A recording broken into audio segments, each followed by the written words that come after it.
It's my feel-good breakfast show. And it certainly feels good to be hanging out with you on this Tuesday morning. Happy Tuesday to you. Thanks for joining us. Dr. Darren Green is in the house for this week's medical chat. And we're talking about the importance of salt. We like it in our food. It's a flavor enhancer and all those good things. But we're not always told about the dangers of consuming too much salt and what it can do to your body. And that's why the man is here. So if you've got any health concerns or questions regarding salt, give us a call on 021-430-9881. Dr. DG, Morning. What's up? Good to see you. So let's kick it off with this question. What is the main function of salt in the body? It doesn't have a main function. It's got so many on the different cellular levels. And why I think most people know about it is its association with blood pressure. So hypertension, for example, and controlling your blood pressure. So salt, as we know it, is that crystalline white substance over there that's comprised of basically sodium chloride. And you get it obviously in different forms. But why it's important in the human body is that we use sodium in hundreds of reactions chemically, in the nerve cells, in the brain cells, in the muscle cells, and they all are linked to obviously the amount of fluid balance between dissolved crystals of salt and ions and electrolytes, and of course the water content. So that ratio is very important in maintaining blood pressure. Yeah, like sugar, can salt be addictive? It can certainly, especially if your tongue and your taste buds have been adapted from a young age to salty food. You find that you can't actually eat anything without tasting that salt. Oh, my goodness. And the more you become tolerant and used to it, the more you actually want on your food. Okay, so there's a danger to that. My grandmother sometimes has muscle cramps. Oh, and then she'll go and she'll take a little bit of salt and she'll put it on her tongue. What is the relationship between muscle cramps and salt? Good question. So a lot of the top sportsmen want to know if the reason for their cramps is salt. And actually, scientifically, no, it's not the biggest cause. The biggest cause is actually genetic and poor conditioning. In other words, using your muscles for things suddenly that you haven't been conditioned to, and there is a genetic component to that as well. However, with muscle contraction and relaxation, the movement of other ions like calcium, magnesium is also very important. So a lot of people have relief when they've discovered they've actually got low magnesium counts as well when it comes to things like muscle cramps. Yeah. Sure. In the beginning, you did mention things like hypertension, the cause of which is too much salt consumption. Is there any danger to consuming too little salt, as you mentioned earlier on, because of all the bodily functions? Correct, yes. So if you have too little sodium, hyponatremia is what they call it, certainly you can. Low blood pressure, for example, is often remedied by people, either by having more salt in the diet, you have to consider that your ability to hold on to water is dependent on the amount of the osmolality of sodium in your body. So you need that to drive the processes, and without being able to hold on to water, you can imagine how many body processes are affected. Wow. Sure. You see, that's why you go to university for 10 years, so you can use words like osmolality so fluidly in your sentences. Listen, we'll be back again with Dr. Darren Green as we discuss salt as a preservative. It is the salt of the earth. We need it for so many different things, not just in our bodies. But if you have any questions concerning health and salt, give us a call on 021-430-9881. It's my feel-good breakfast show. Well, we're continuing our health chat this morning with Dr. Darren Green in the house. And of course, it's all about nutrition this morning. We're talking about the power of salt and its function in the human body. And I want to get to the very first question. An old wives' tale that says that drinking warm salt water is good for you. Surely not. Like I just had an instant gag reflex on the inside just thinking about that. Isn't it to do with like flushing the system or something like that? A lot of people think obviously of it promoting bowel motion in the morning. And that's what it actually does, because you can imagine if there's so much salt, it pulls water into the gut. And that then obviously helps you start to get your mechanism going. But there's a lot of side effects to having high dosages of salt at one time. Some bodybuilders and people in the sports industry have a lime and a bit of salt in the morning to alkalinize their bodies and their pH in an attempt to enhance metabolism, as well as in an attempt obviously to get burning in terms of fat burning. Sure. All right. Well, while we osmolyze and alkalinize all of this information, we've got a caller on the line right now. I believe it's Amber. Good morning, Amber. Good morning. How are you? Very well. Thank you so much for your call, calling us all the way from Mpumalanga. What is your question or health concern regarding salt? I've got very low sodium, but I've got very high blood pressure, so I don't like to eat too much salt. I just want to know what can I take or eat that should bring my sodium up and my blood pressure down. Okay, so that's a kind of a different one, isn't it? So low sodium but high blood pressure. It's supposed to be the other way around with the low blood pressure from low sodium, right? So the higher, obviously, your sodium gets, the more your body tries to dilute that. Okay. And then it holds on to water, which increases the blood volume and increases your blood pressure. Okay. So from water retention.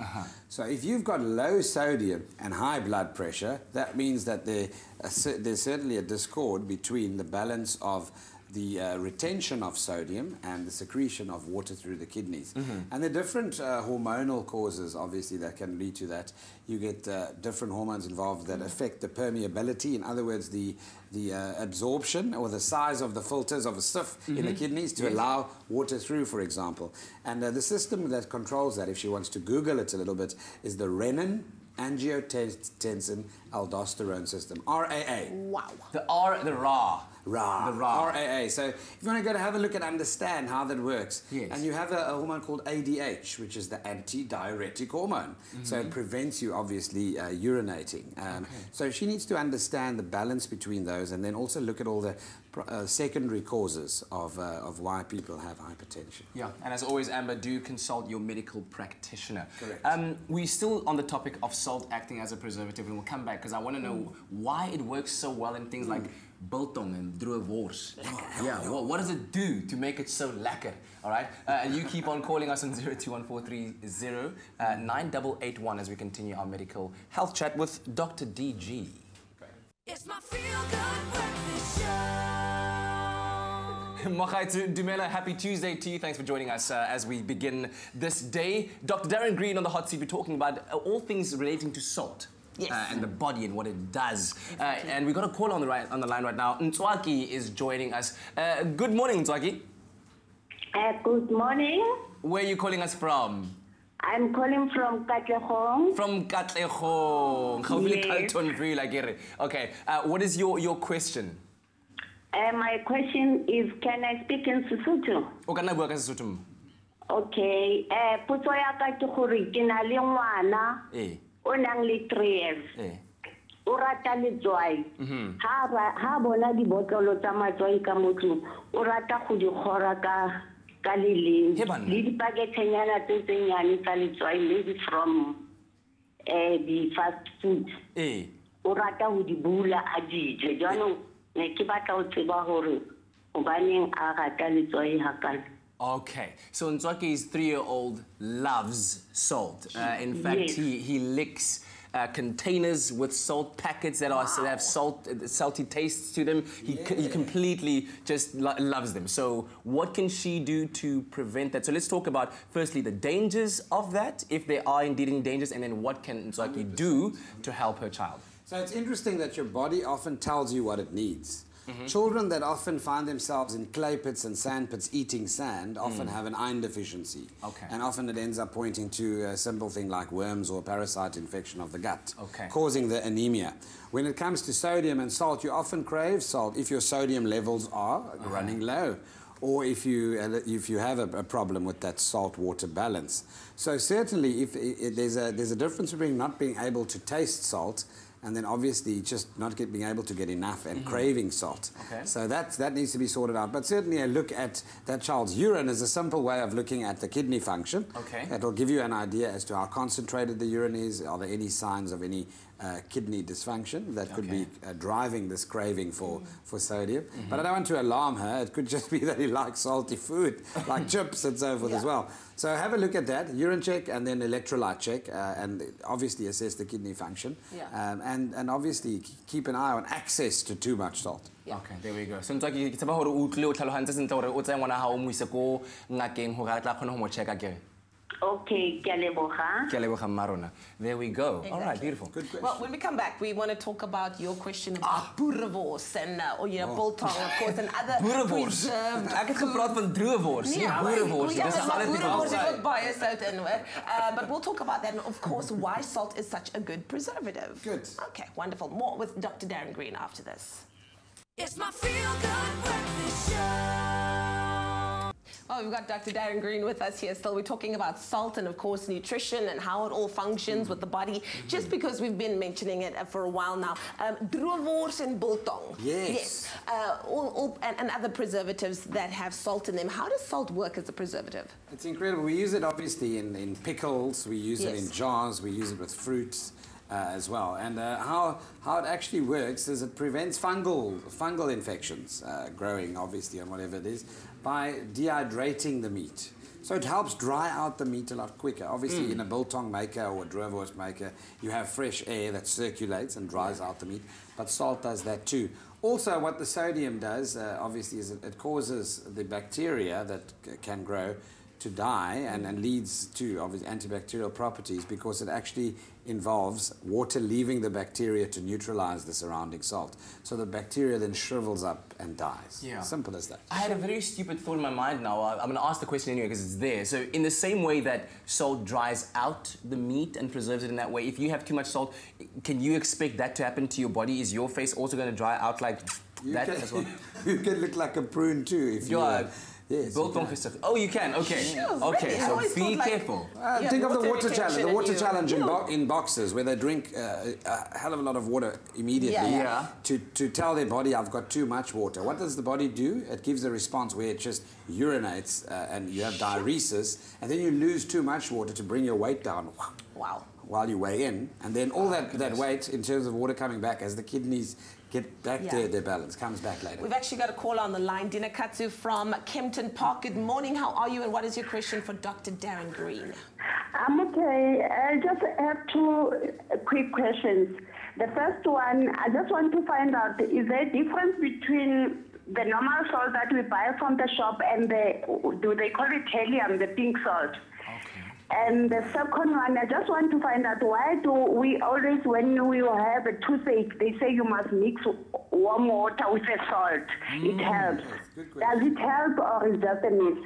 Great questions, Timagato. Thank you so much, all the way from Kempton Park. So the second one quickly, so antibacterial properties and antiseptic properties in the mouth is used as a gargle. As we mentioned earlier on, the bacteria themselves, they lose their water to try and neutralize the salty environment in your mouth or wherever you're bathing them, basically. And that's how you then can decrease the load and actually help kill bacteria. Yeah, even that's for why people gargle throat. with a sore throat, for example. I've never been able to do that, though. Still. Yeah, you gargle, you mean? Yeah, I can't. Practice. Like hula hooping, you see, you got to practice.